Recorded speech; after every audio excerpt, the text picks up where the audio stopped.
So this is 2023. Welcome back to our car comparison series. We have the 2021 G63 AMG and this 2020 Range Rover SV Autobiography. While they both have a pure heritage, they both started far back in 1970.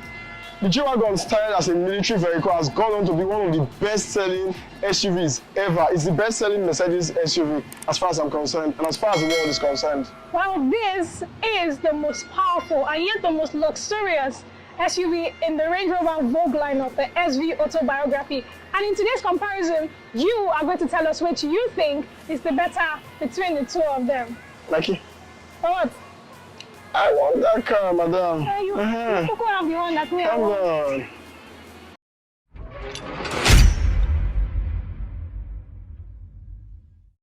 This is a Vogue, so basically we have the very beautiful headlight and beautiful markers, enough space on the grill to take in air to our V8 engine. We have 6 sensors for parking assist, and then we have this camera here to aid our 360 camera. Now we have rain sensors, pedestrian detection, and lane keeping assist sensors all up here. Very beautiful brake lamps with LED strip, power tailgate, and enough trunk space. I can carry a whole lot of things here. Then I can have picnic with my babe here too. I have spare tire with alloy rim. Though it's not the same one that comes with the car, but alloy rim, that's an option. Now, if my baby is short, I can take the car down by just pressing a button, and I can also take it up by just pressing this same button. I have so much refuse in this car, in just one car. First of all, this car comes with the perfect interior, red and black. Now the leather is super soft and sweet. This is original leather, not all those nonsense that you see on other cars. Range Rover did a perfect job finishing this car. Now I have this. It serves as a cup holder and has other purposes. So on a good day, if me and madam are having issues, I could just say, clean your lane while I stay here. This serves as the middleman. Now I have dual climate control here, and I have dual climate control in the front. So I have 4 climate controls in the whole of this car. Now, if the sun or the weather is so hot, I can close my panel by just tapping this button, and that's fine. I can control the whole of my seats and the seat in front of me from just this cluster here. This screen for my entertainment, strictly for my entertainment, and I have 10 speakers behind, 10 whole Meridian speakers. So if I want to jam inside this car, perfect jamming. Headroom is perfect, legroom is perfect. I have massage seats in front. Bro, this is a Range Rover SV. It is the fullest option of the Range Rover Vogue. Fullest option. Anyways, there's a whole lot more to talk about. My cup holder is here. See me sliding.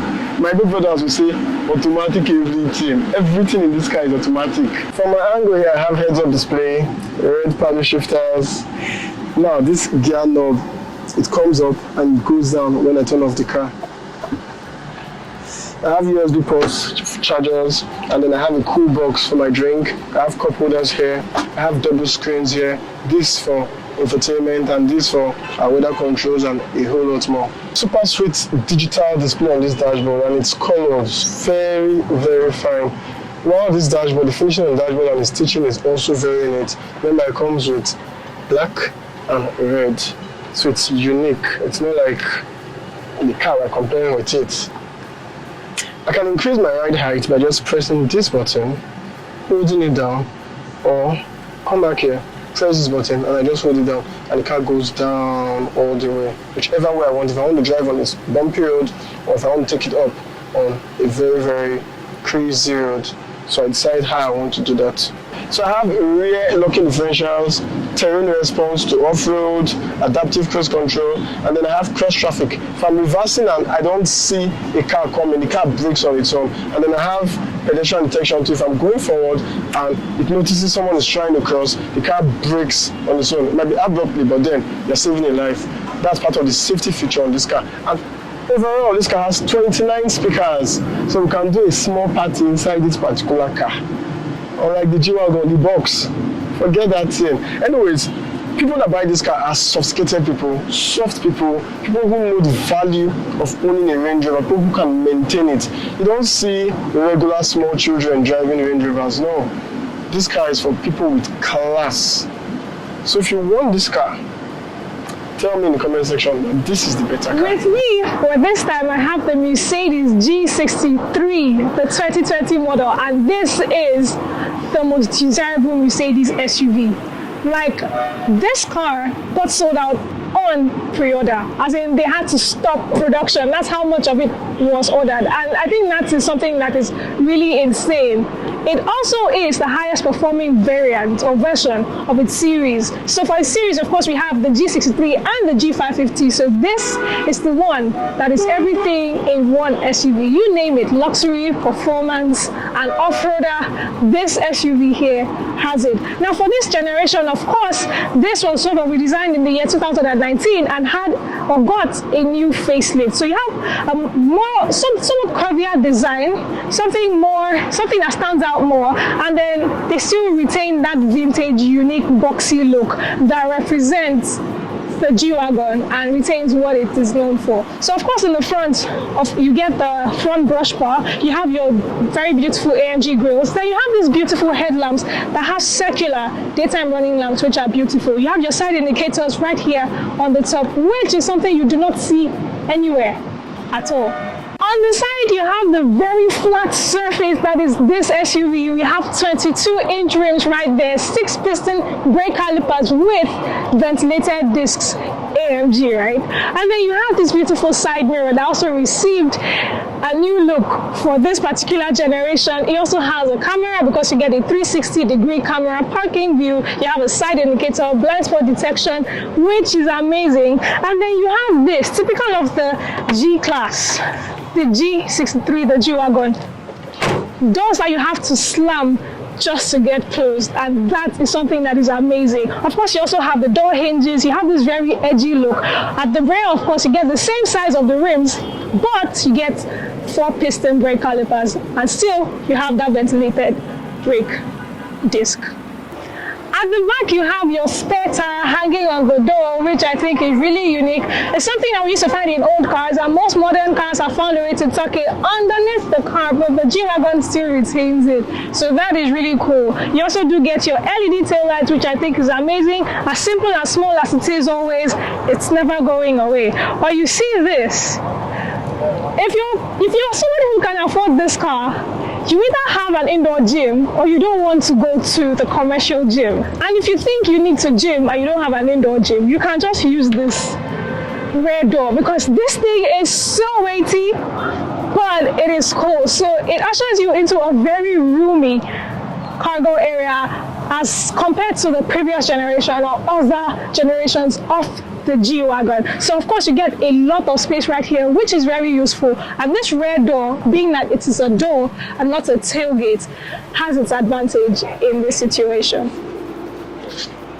Coming of this generation of the G-Wagon also received a very massive upgrade compared to the previous generation. So right here, of course, you have a 12.3-inch digital screen, which has both your infotainment system and the fully digital gauge cluster. You also do get this grab handle, because just like I said, this car is so amazing, you can also take it off-road. It was literally built for that. It is very rugged. You get the dual-tone interior, black on red, beautifully right here, and then you have this glove box, which is not so spacious, but it's just okay, right? You also do get this entire section of the car, but to give you more details of the car, you can't just be in here and not to this. Listening to that ignition sound every time is just, it's music to my ears. But anyway, so you have the Mercedes command system on the infotainment system, which is a bit of a slack in this regard because you do not have the latest version of the MBUX interface, which most Mercedes cars of this year actually use. But that aside, you get your 3-zone climate controls right here with your air vents that remind you of, I don't know what to relate this to. Like, this circular vents remind me of something, but I can't seem to remember right now. In the middle here, you also do get your locking differentials. You get 3 of them, so 1 for the center, 1 for the rear, and 1 for the front. Here you get your climate zone controls, which I think are easy to use because they actually are. I do not, however, like this clock down here, but then again, it has to be there. The clock has to be somewhere. It can't be up here, it can't be here, where it used to be before. So I think this is just okay, nonetheless. Then you get some storage, which is pretty good. You also do get storage for your key fob, which a lot of brands always forget to do. Very cool. Then you get your 12-volt socket, 12 cup holders, and on this side, you have the controls for your infotainment system, which is compatible with Bluetooth, Apple CarPlay, and Android Auto. Can this car do that? Does it have that? The G-Wagon also has very beautifully these red seats that are perforated because they are heated and they are ventilated. They also do have these side bolsters that hold you in place when you are cornering. And every time this hugs me, it makes me feel loved. Like, please, can the SV Autobiography relate? Someone just tell me in the comment section. Anyway, on this side, of course, you have your fully digital gauge cluster, which shows you all of the information it is that you need to see. You have this very beautiful AMG steering wheel, which is just very sturdy. It also is heated, and then you get this leather strap on the side, and then it has this flat bottom on each side, which makes it easy for you to grip. You also have this very beautifully built, designed, like, I don't know how to describe it, but these are made of top-notch materials, these paddle shifters. Then you have, of course, your neck gear and your wiper controls and a lot more. So on this side, you get your driver assistant features, and on this side, you get your voice controls as well as your infotainment or media controls. You also do get your exhaust valve, which I can open up the exhaust system and close it. By tapping on it, I can also switch between or among functions, all of these from which I can control from here. Of course, they include your traction control.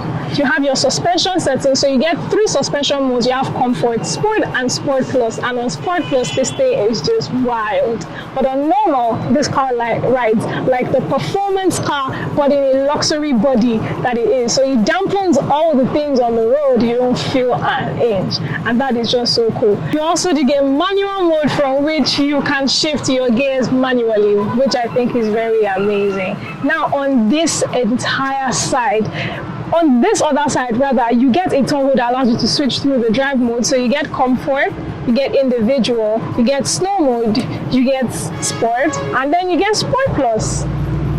Can you hear that? That is just super cool. Then speaking more on what you have in the infotainment system, you also have your luxury, your comfort settings, which include a massage function, for example. So you get a massage function for the 2 front seats, you get heated and ventilated seats for the 2 front seats, you get heated seats for the rear seats, which I think is mind-blowing. You get ambience lighting, and you can also switch through or scroll through your driver assistance features, which are a ton in this car, and that is just lit.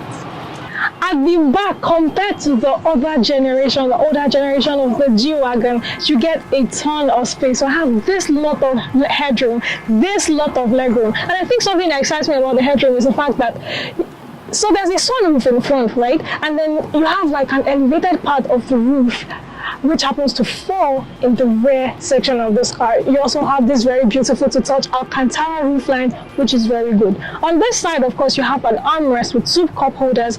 I'm not very sure if I particularly like the cup holders that are exposed. I hope it's not something that he can use to take on me, but I mean, they're still very helpful anyway. But if you take this up, it also allows you to have more room for someone to sit in the middle, and very comfortably at that. You also have your 3rd climate zone control right here at the back with 2 beautiful air vents, as well as more air vents on the pillars, which is really cool. So when it comes to the performance of these 2 cars, on my part, I have not just any, but the almighty Mercedes M177, a 4-liter twin turbocharged V8, 2 massive turbochargers, and this is mated to a 9-speed automatic transmission. This car puts out about 847 Newton meters of torque and 577 horsepower, and despite weighing 5,800 pounds, like 5.8 tons, this car sprints from 0 to 100 kilometers an hour in 4 seconds. This is so lit. All of this power is sent to all 4 wheels of the car, which is amazing. And this it's not just a 4MATIC, it's a 4x4 and it's a crazy off-roader. I mean, take a look at this thing. The only downside to it is, just like every car in its class of its type, it's a fuel guzzler. So she has just been talking power, yeah, all-wheel drive, blah, blah. We don't care. This is about luxury. This is a 5.0 liter supercharged V8 engine that produces 575 horsepower and 697 Newton meters. All of this is mated into an 8-speed automatic transmission. And then all of this comes out in an all-wheel drive system. This is luxury. So I'm not telling you 0 to 100, 0 to 60. No. You want to drive in comfort, luxury, and all of that. If you go off-road with this car, it will still outdo the G-Wagon. That's my take. Are you certain? Yes. You are certain? Yeah. You are very certain. Yeah, she wants to find. When a car of about 200 million, to collapse the back seat, I have to do it manually. Wrong. Now, you say I can take this car off-road. The gear lever is on the neck and it's so soft. So imagine trying to do this and then boom, it breaks. Now, thirdly, I have to slam the door to close it. So when I go to where I have luxurious people, I have to announce myself by banging the door. No, now. But your car is old money, right? And then still your infotainment system is slow, your handling and steering response are off, and then in order to give you luxury and comfort, they triggered a lot of things, but you get body roll in exchange for that, which doesn't make sense. Anyway, guys, which of these two cars are you going to take? I mean, this is new money, you get value for your money. This is old money, and it still is a beautiful ride. Tell us in the comment section. And we've come to the end of today's episode. Please do want to subscribe, like this video, share, and we will see you in the next episode. Ciao.